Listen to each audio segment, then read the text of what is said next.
বিশ্বাস করুন এই কটা দিন আমার খুব খারাপ কেটেছে, আমার মনটা খুব দুঃখে ভরা থাকতো, আমি বলতে পারতাম না। কিন্তু কালকে আমি যখন দুর্গাপুরে র্যালি করছিলাম, যেই খবরটা আমার কাছে এলো, আমার মনটা শুদ্ধ হয়ে গেল, হৃদয়টা ভরে গেল ভালোবাসায়। মনে হচ্ছিল রবীন্দ্রনাথ ঠাকুরের সেই গান, দোলাও দোলাও দোলাও আমার হৃদয়। মনে হচ্ছিল যে আমার আলো ওগো আলোয় ভুবন ভরা। আমার মনে হচ্ছিল আমার 26,000 টিচার বেঁচে গেল। কত সুন্দর কথা। রাজ্যের মাননীয় মুখ্যমন্ত্রী মমতা বন্দ্যোপাধ্যায় এই মুহূর্তে নাকি অত্যন্ত নিশ্চিন্তে রয়েছেন, তার আত্মা নাকি শান্তি পেয়েছেন। একথা তিনি নিজেই বলছেন। কেন না, সুপ্রিম কোর্টের এই রায় শোনার পর মুখ্যমন্ত্রী নিজেই বলছেন যে তার আত্মা শান্তি পেয়েছেন, অর্থাৎ তিনি অত্যন্ত খুশি হয়েছেন। প্রশ্ন হচ্ছে, সত্যি সত্যি কি মুখ্যমন্ত্রীর খুশি হওয়ার এমন কিছু রয়েছে এই ইন্টারিম রায়দানের? সুপ্রিম কোর্ট যে অন্তর্বর্তী রায় শুনিয়েছেন শুধুমাত্রই কয়েক মাসের জন্য, তার কারণ গ্রীষ্মের ছুটি পড়ে যাচ্ছে সুপ্রিম কোর্টে, তাই শুনানি করা সম্ভব নয়। যোগ্যরা যেন শাস্তি না পায় সেই দিকটাই কিন্তু দেখার চেষ্টা করেছেন সুপ্রিম কোর্ট। সমস্ত তদন্ত প্রত্যেকটি কিন্তু কোনোটারই স্থগিতাদেশ দেননি। তাও মুখ্যমন্ত্রী মমতা বন্দ্যোপাধ্যায় থেকে অভিষেক বন্দ্যোপাধ্যায় তারা এটাকে তাদের রাজনৈতিক জয় হিসাবেই দেখতে চাইছেন এবং সুপ্রিম কোর্টকে ধন্যবাদ জানিয়েছেন। পরিস্থিতি যেদিকে এগুচ্ছে, সত্যি সত্যি কি তৃণমূল কংগ্রেসের স্বস্তির জায়গা আসছে?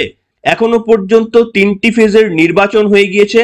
পশ্চিমবঙ্গে 10টি লোকসভা কেন্দ্রে ভোট গ্রহণ হয়ে গিয়েছে এবং এখনো পর্যন্ত যে সমস্ত অ্যানালিসিস রাজনৈতিকবিদরা করছেন তাতে কিন্তু অ্যাডভান্টেজ বিজেপি। সেই তথ্য আজকে আপনাদের সামনে তুলে ধরব।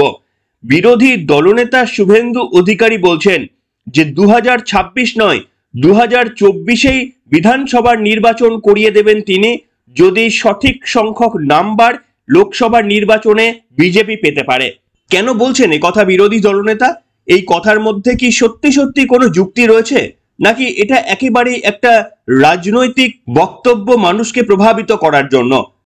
সাফ করে দেন, 26-এ ভোট হবে না, 24-এ বিধানসভার ভোট হবে।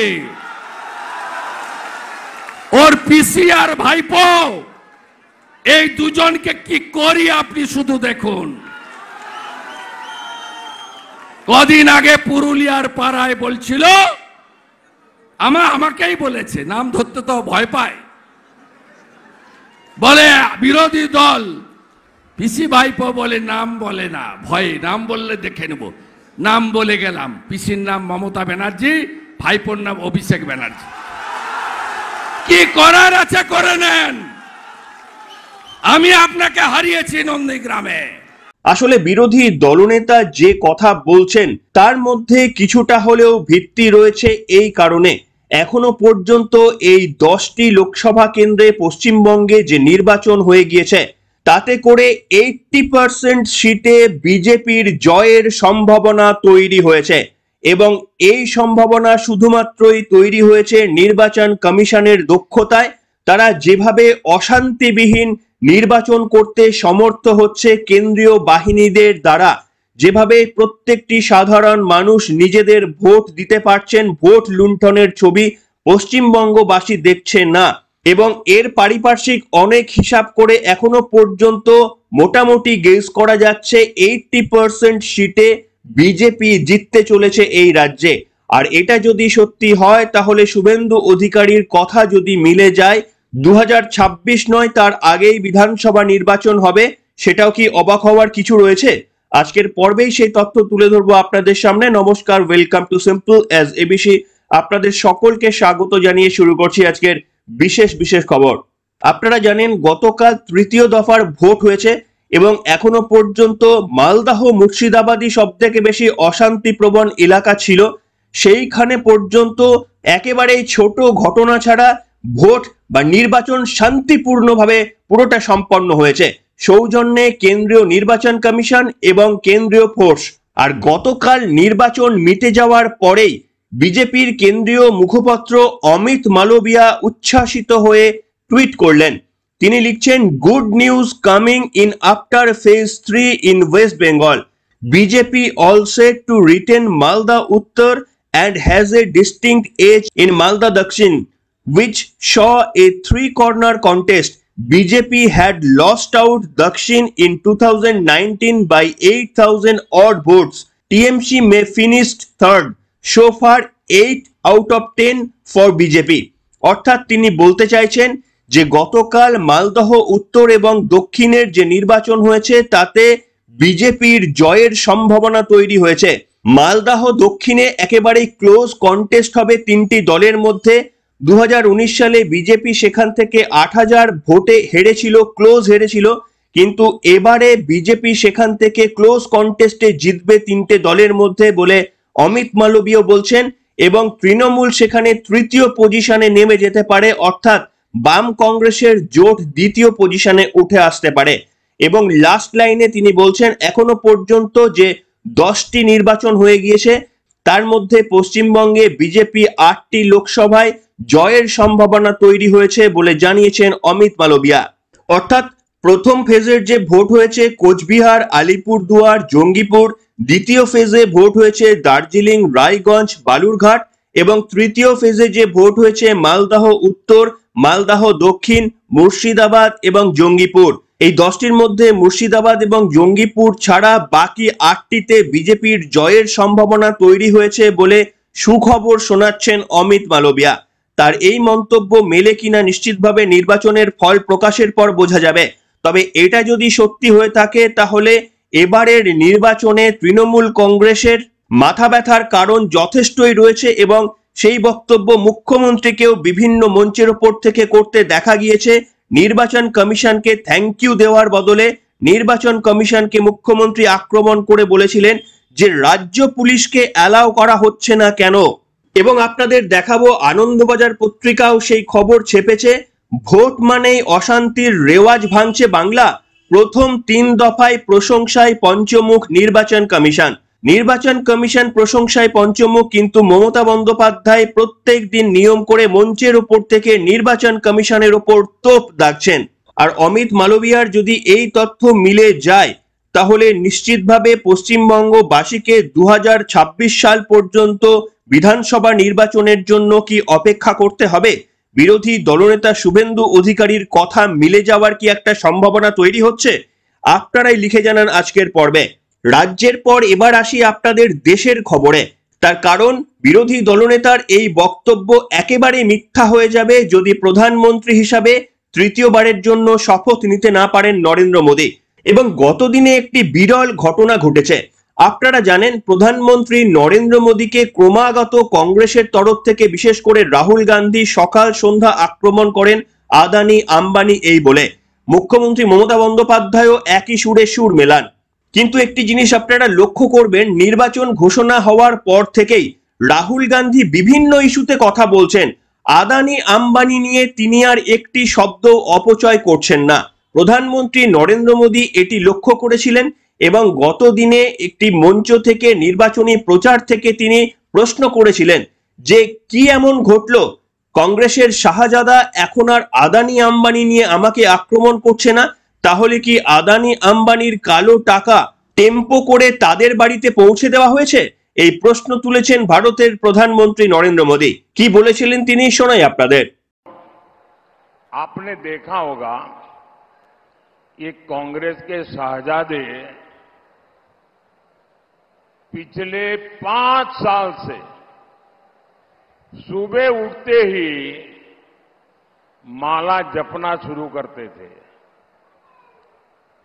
जब से उनका राफेल वाला मामला ग्राउंडेड हो गया तब से उन्होंने एक नई माला जपना शुरू किया। 5 साल से एक ही माला जपते थे, 5 उद्योगपति, 5 उद्योगपति, 5 उद्योगपति। फिर धीरे धीरे कहने लगे अंबानी अडानी, अंबानी अडानी, अंबानी अडानी। 5 साल से। लेकिन जब से चुनाव घोषित हुआ है इन्होंने अंबानी अडानी को गाली देना बंद कर दिया। मैं आज तेलंगाना की धरती से पूछना चाहता हूं, जरा ये साझाद घोषित करें कि इस चुनाव में ये अंबानी अडानी से कितना माल उठाया है, काले धन के कितने बोरे भर करके रुपये मारे हैं, क्या टेम्पो भर करके नोटे कांग्रेस के लिए पहुंची है, क्या सौदा हुआ है। आपने रातों रात अंबानी अडानी इनको गाली देना बंद कर दिया। जरूर दाल में कुछ काला है। 5 साल तक अंबानी अडानी को गाली दी और रातों रात गालियां बंद हो गई। मतलब कोई न कोई चोरी का माल टेम्पो भर भर करके आपने पाया है। ये जवाब देना पड़ेगा देश को। অর্থাৎ এতদিন পর্যন্ত কংগ্রেস শুধুমাত্রই যে একটি দিকে আক্রমণ করতেন এবং তার কোনো ভিত্তি বা তার প্রমাণ দেখাতে পারেননি তারা, সেটা হচ্ছে আম্বানি আদানি। কিন্তু প্রধানমন্ত্রী নরেন্দ্র মোদী হঠাৎ করে নির্বাচনী প্রচারে তাদের সেই অস্ত্রটুকুও কেড়ে নিল। একেবারেই বললেন, আম্বানি আদানির সঙ্গে আপনাদের কি ডিল হয়েছে। আসলে আপনাদের মনে করিয়ে দিতে চাইব, তেলেঙ্গানায় এই মুহূর্তে কংগ্রেস সরকার চলছে এবং সেই কংগ্রেস শাসিত তেলেঙ্গানায় সম্প্রতি আদানি গোষ্ঠীর সঙ্গে 12,400 কোটি টাকার বিনিময়ে একটি মৌ স্বাক্ষর হয়েছে, তাও আবার নির্বাচনের আগেই। যে কংগ্রেস বারবার আদানি আম্বানি গোষ্ঠীকে বিরূপ মন্তব্য করতেন, তাদের দ্বিচারিতা দেখুন। তেলেঙ্গানাতে গিয়ে সেই আদানির সঙ্গেই হাত মিলিয়ে 12,400 কোটি টাকার মৌ স্বাক্ষর করেছে। আর এর পরেই সম্ভবত প্রধানমন্ত্রী নরেন্দ্র মোদী সুযোগ পেয়ে গিয়েছেন তাদেরকে পাল্টা আক্রমণ করার। এবং সবথেকে বড় ব্যাপার হচ্ছে, ইন্ডি জোটের যিনি লিডার তিনি হচ্ছেন রাহুল গান্ধী।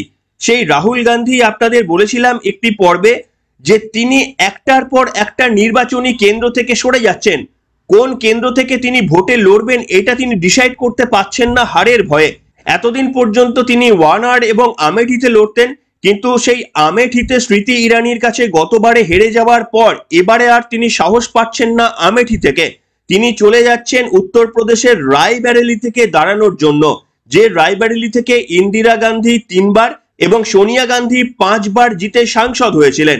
সেই রায়বেরেলি থেকে ইন্ডি জোটের প্রধান চলে যাচ্ছেন দাঁড়ানোর জন্য এবং দুটো কেন্দ্র থেকে তিনি দাঁড়াচ্ছেন, একটি থেকে হেরে গেলে যেন লোকসভায় যাওয়ার তিনি টিকিটটা পান।